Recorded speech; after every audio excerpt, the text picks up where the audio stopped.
Good day, good day, good day, good day. How y'all doing? How everybody doing? Thank you for joining me. Thank you for joining me. Just in case you're joining me for the very first time, I am your host, Glaze Gibbs. This is my story. This is my ministry. And what I sometimes do is I reflect back upon my life. I reflect back upon the past, and when I reflect back upon the past, I sit back and try to explain to people like some of the things that you went through in life. And some of the things I've been through in life, I went through hell and back. I grew up too fast. I want to be grown before my time. Between the age of 14 to 24, the things that I was doing grown man things. I want to be down. I want to be cool. I fell in love with the street. I was infatuated with New York City, light, camera, action. I want to be down. I want to be cool. And you know what? In the process, I became who I didn't really want to become. But sometimes be careful what you ask for, folks. Be careful what you ask for, because sometimes if you ask for something right now, whether you want it or not, ready or not, here it comes. If you think about it, if you talk about it, if you talk into existence, it's going to come. If you talk negativity into existence, it's going to happen. If you talk positive into existence, it's going to happen. So the difference is back then, you know what? I talked the negativity into existence. I wanted a power structure so strong that nothing can penetrate through it. Right now it's so, guess what? I became Glaze Gibbs. I became what I thought I wanted to become, a gangster. I want to be a gangster. I want to be a Don Glazion. Wow. Be careful what you ask for. I became that person. And once I became that person, what I realized, folks, I didn't really want to be that person. So I'm going to talk about a time. Everybody send me messages in regards to Mike Tyson story. Everybody want to hear about the infamous I am Mike Tyson. Mike was the man.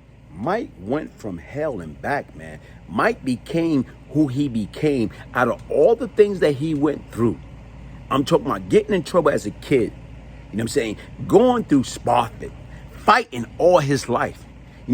Fighting, beating up, robbing people as a kid, going through Sparfit. And what saved him was custom. Customato. Customato saved him. And when you sit back and you look at it right now, guess what? He took him and he seen something in Mike that Mike didn't see in himself. And he showed Mike, he seen something in Mike. This dude got a lot of brute force. Raw. He was raw, he was natural. Here it is, brute strength. And what I'm going to do is, Cuss was able to visualize this individual, this kid. Right now, I'm going to shape him up. I'm going to sharpen him. I'm going to mold him. I'm going to mold him to perfection.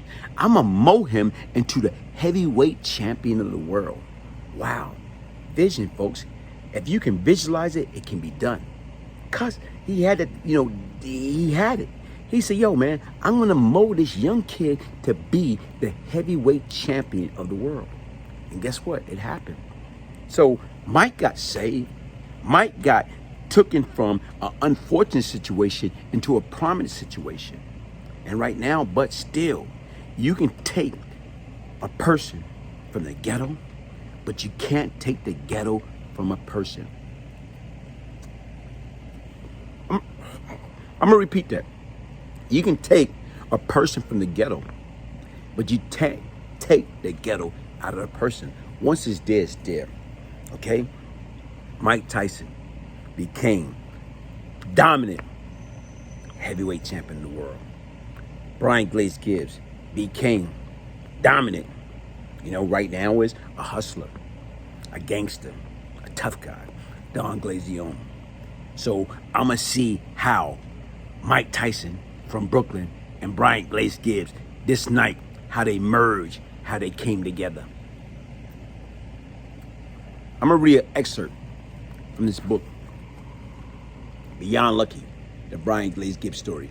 A true story of crack, money, murder, and redemption. Okay? Here we go. Fight night. Tyson versus Spinks. All work and no pleasure didn't work. It was fight night.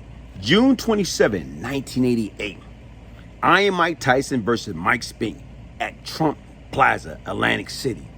I made reservation for a white Mercedes-Benz stretch limo to pick me and a couple guys from my house in Queens. We was all dressed in white silk suit, $2,000 each. My associate had their shoes, shirt, and tie to match. I was dressed in all white from head to toe, wearing my white gaiters. Shoes cost $1,300. White shirt and a tie that cost $600. You know what?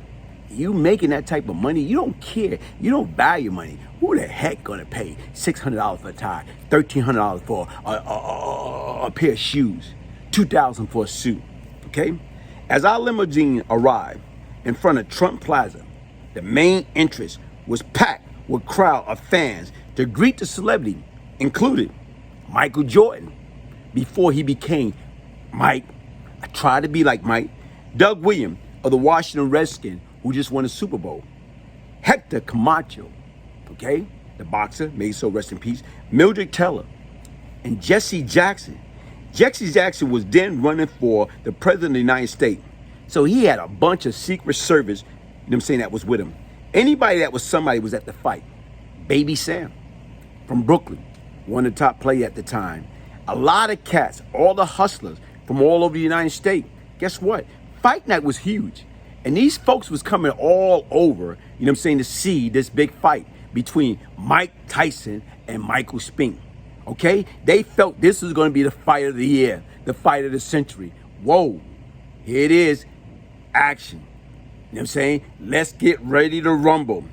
As we exited the limousine, the crowd was trying to figure out who we was. They started calling us New Edition. We had, you know what I'm saying, $1,500 front row seat. Okay? Michael Jordan and Doug Williams, Magic Johnson was all sitting behind us. Sit back and think about it. These guys are millionaires. These are sports celebrities. But yet and still, regardless of what, they were sitting behind street guys. I was a street guys. My crew, we were street guys. But nobody didn't know it. I'm talking about we in our 20s. And all these guys, well-established, legit individuals, they were sitting behind us. We were sitting behind them. They were sitting behind us. Okay? Now, I ran into Cat Boy Chuck, who helped place a bet of $30,000 on Spink. Chuck wanted Spink. He felt that Spink had what it took to beat Mike Tyson. Fat Cat and I was putting up $15,000 a piece, betting on our Brooklyn homeboy. You know what I'm saying? Iron Mike. Okay? Within 91 seconds, the fight was over. Mike Tyson knocked out Michael Spinks. You sit back and look at it, man. This fight, you know what I'm saying, right now, at the time, Trump, Donald Trump, okay? Right now, who would have known back then in 1988 that Donald Trump would have tricked his way, would have, more or less like fake his way into the White House. That's what happened. He faked his way into the White House. And guess what? You know what? Anything is possible, only in America. I wouldn't believe that somebody would have told me, but being that close and witness it with my own eye, Mike hitting the mic, Mike Spink hitting the mat. After the fight, we hung out in Trump Plaza, partying and mingling with folks. Back then, I didn't drink or get high. My high was money. For the love of money, folks. That's what I got high for. I got high for money, man. Right now, if it didn't make dollar, it didn't make sense.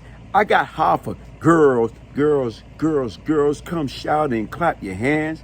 The bottom line, I was addicted. I was addicted to sex. If I see a bad chick and I wanted it, chances are right now is I was going after that, man. Because that was my addiction, man. My addiction was money. Make as much money as I can, and right now is have as much sex as I can with any other beautiful lady that I ran into. Okay? Right now, my high was money and effing as many different women, you know what I'm saying, I could. Call it my shallow period. Although it lasted a while. As the night went on, I almost got into an altercation. I almost got into a fist fight with junior welterweight boxing champion Mildred Taylor.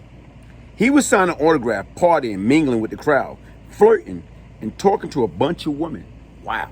Okay? When I saw this exotic-looking young lady dressed up, standing elegantly to the side, I couldn't tell her nationality. Okay? Who cared? She was drop dead gorgeous. She seemed to be very interested in the man she stood next to her. However, not thinking, just acting, I went over and interrupted them. It was one awesome, moment, and I convinced her to leave with me.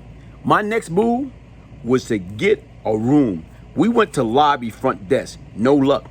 We went from hotel to hotel, no luck. You know what I'm saying? Fight night, and everything was sold out. I was pissed, horny, and wanted her so bad that she dared me to meet her in the lady bathroom. Whoa. You know what I'm saying? Meet me in the lady bathroom, it going down. Meet me in the club, it going down. She told me meet her in the lady bathroom, okay? Now, that was tricky. It was crowded, and women was moving in and out of the ladies' room. After thinking about it, and as soon as I watched 6 or 7 women walk out of the bathroom, you know what I'm saying, drunk, I entered. She was at the end stall waiting. As I entered the store and locked the door, we started kissing and touching and feeling each other. I removed her panties and started, you know what I'm saying, put my finger down there. Every time we heard someone enter, we tried not to make any noise. So she started sucking on my private. As I ran my hand through her jet black silky hair, I wanted her body. Turning her around, we started going at it, doggy style. Guess what? Her vagina was so wet and hot. Keep in mind, we are both in the store. My white pants, jacket, and shirt are off. I'm standing there with my white socks on. You know what I'm saying? Banging away, banging away, banging away. Okay? My adrenaline is running. I am on a high, thinking we might get busted at any moment. I finally bust one as our heart are beating uncontrollably. She went out first as I got dressed and exited the lady rooms. Okay? We met up at the bar, ordered a drink. I'm already trying to get Natalia's sexy name right to move to New York when he, Mildred Teller, come up to us popping mad trash. Okay? Okay, like, what are you doing for my girl? First of all, I didn't know she was with him. She didn't say a word. Funny thing, looking back, okay, we got into a heated conversation. Boxing champion or not, he didn't have a clue who he was messing with at the time. He didn't know that his whole career and life could have ended that night over a piece of butt. Security arrived, you know what I'm saying, and my guys pulled me away. As I think about it, Natalia used me to give him a taste of his own medicine. She could have used me anytime. Folks, let's sit back and think about it. Here it is right now, Wiz. I'm there. You know, I don't know nothing about, you know what I'm saying, fight night. I didn't know nothing about that lifestyle. You know what I'm saying? Lorenzo Fat Cat Nichols introduced me to that lifestyle. Because guess what? That's what they did. When you make that type of money, you got unlimited cash flow. And back then I was making $40,000 a day. So the difference is right now is what I want to do is I introduced my guys at the time to that type of lifestyle. Listen, we going to the fight. We had $1,500 seat right now. And like I told you, when limousine picked us up and they took us from, you know what I'm saying, Queens, okay, to Atlantic City, and we pull up, right now is everybody.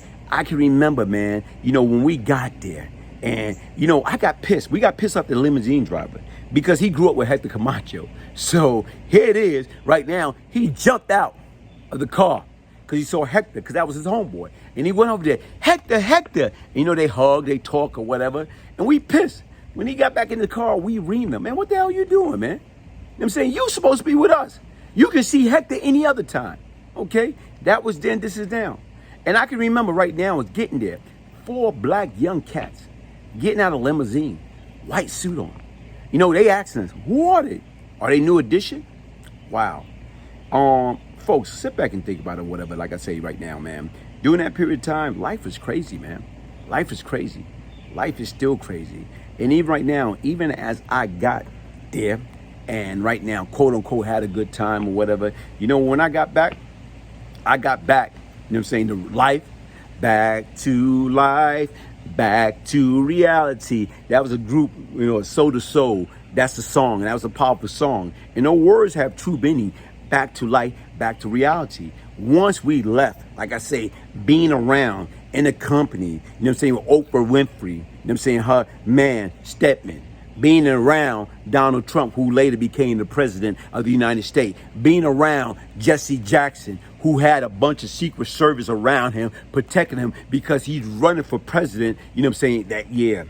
being around, you know what I'm saying, Michael Jordan before he became MJ like Mike, trying to be like Mike, being around Magic Johnson, being around Mildred Keller, being around the who's who, Baby Sam, and all the other hustlers. Like I said right now is, guess what? They looking at us. Who are these guys? Got better seat to them.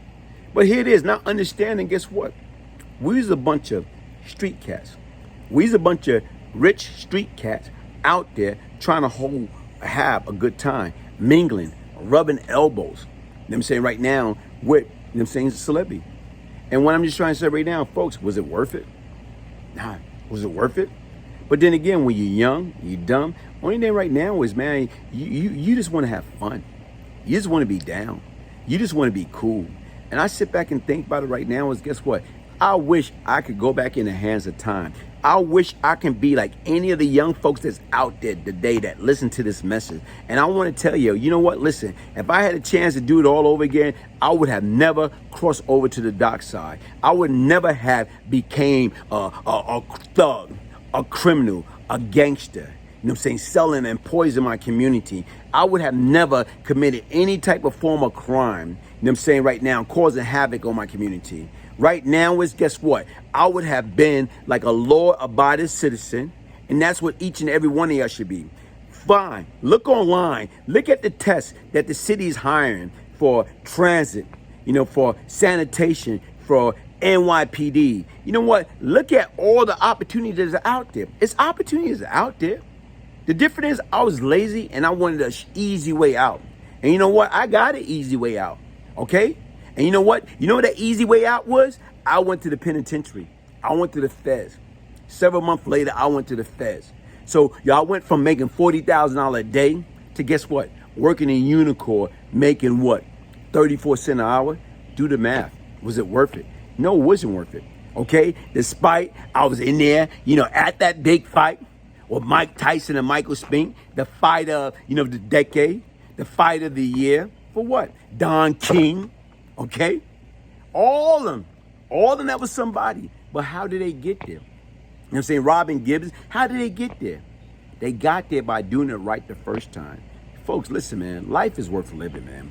It's no shortcut in life. Strive to do the right thing the first time or whatever. Like I told you, here it is. We had $30,000 on that fight. And right now, guess what? I was betting on Mike Tyson. And just so happened, before that bell rung, I ran to Chuck. You know what I'm saying? Period. Another big play at the time right now. You know, I met Chuck in Fishkill. Hell of a hustler. You know what I'm saying? Right now, he's doing great. And I'm proud of him. And the difference is right now, guess what? Some people get in the game and they're able to get out. Some people get in the game, they never get out. They either die or spend 1,000,001 years in jail. For what? Was it worth it? No, it's not worth it. Listen, man, that street life, the hustlers are suckers. The working man, that's the real model. That's the real mentor. That's the real people that we need to look up for. That's what it's all about. Listen, hit that like button. Subscribe to my channel. You know what? Get your signed copy. It's all right here. Beyond Lucky Book. The Glaze Gibbs story. A true story of crack, money, murder, and redemption. If I, the one they call Glaze Gibbs, can change, anybody can change. This is my ministry. I talk about the good, I talk about the bad, and I talk about the ugly. I don't candy coat anything. In order to be real with anybody else, I got to first attempt to be honest with myself. Thank you for joining me. Subscribe, share.